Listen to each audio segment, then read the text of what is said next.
مریم صاحبہ یہ فرما رہی ہیں کہ لوگ آپ سے ڈسکنیکٹ ہوئے ہیں، اور اس ڈسکنیکٹ ہونے کی وجہ یہ ہے کہ اب آپ جو ہے آپ کے ساتھ فیض صاحب کا فیض نہیں رہا ہے، یا آج انہوں نے تقریب سے خطاب کرتے ہوئے کیا، کڑی تنقید کی ہے پی ٹی آئی پر انہوں نے۔ نہیں، مریم صاحبہ تو اکثر بونگیاں فرماتی رہتی ہیں، تو وہ ایشو اس بات کا نہیں ہے۔ تو آپ ان سے پوچھیں کہ فیصلہ آباد میں جن حلقوں میں ان کے بندے جیتے ہیں وہاں پہ 13% ٹرن آؤٹ کیوں رہا؟ پھر پی ٹی آئی کے دور میں جو ضمنی الیکشن آ رہے اس وقت بھی فیض تھے، پھر وہ فیض ان کو حاصل ہوا ہوگا۔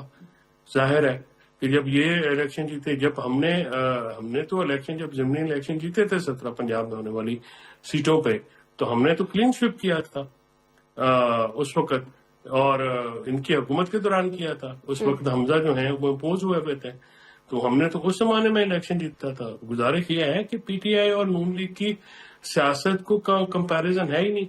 پی ٹی آئی پیورلی عوامی حمایت کے اوپر جو ہے وہ سیاست کرتی ہے، جو نون ہے یا پیپلز پارٹی ہے وہ قبولیت کے زور کے اوپر سیاست کرتی ہے۔ ان کی تو مقبولیت سے تعلق ہی کوئی نہیں، اور اسی وجہ سے جو ہے وہ عوام سے ڈسکنیکٹ ہے۔ جو ڈسکنیکشن ہے وہ تو حکومت سے لوگوں نے ظاہر کیا ہے۔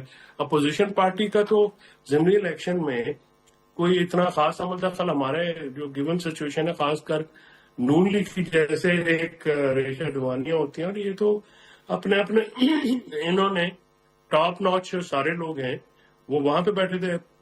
پی ٹی آئی کو تو انہوں نے کیمپین بھی نہیں کرنے دی۔ اس میں میں بات ضرور کہتا ہوں کہ لاہور کے جو لوگ حماد اظہر وغیرہ لڑ رہے تھے تو ان کو بائیک آؤٹ کر دینا چاہیے تھا، تاکہ ٹائم سے بائیک آؤٹ کر کے آپ احتجاج تو ریکارڈ کراتے ہیں۔